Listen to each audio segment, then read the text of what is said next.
Hey everyone, I'm William Mansour and it is Tax Tip Tuesday. I hope you're all doing well. Today I want to discuss a topic that happens really more often than you expect. What should you do when you receive a letter from the IRS?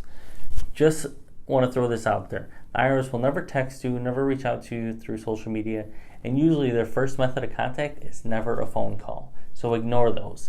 But if you do get a letter, here's a few things to keep in mind. First of all, don't ignore it.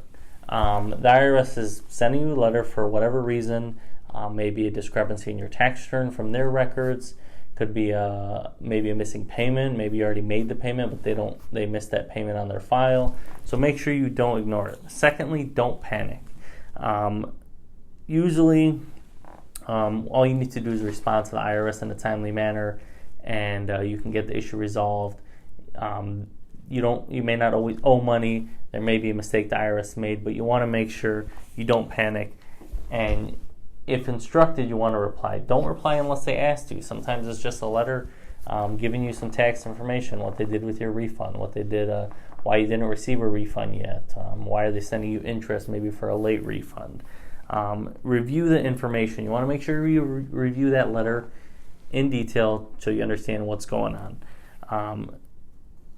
If there is a dispute you have with the IRS and you disagree, you do want to make sure you respond in a timely manner. Usually it's 30 days, depends on what type of letter it is. Of course, COVID has changed things a little bit because they were closed down, but you want to make sure you timely respond.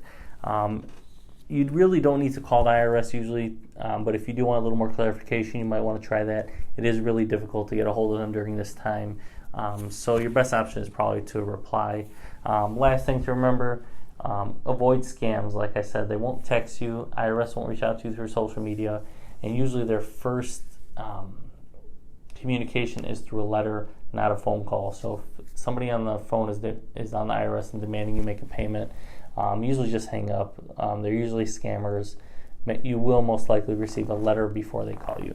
So hopefully you found this helpful. Again, what I also do tell my clients is if I am of service to you, make sure you send that letter, scan it, send it in to me to your CPA or tax preparer as soon as possible. We see these things a lot. A lot of people get a lot of different letters for different reasons. So you might not want to go it alone.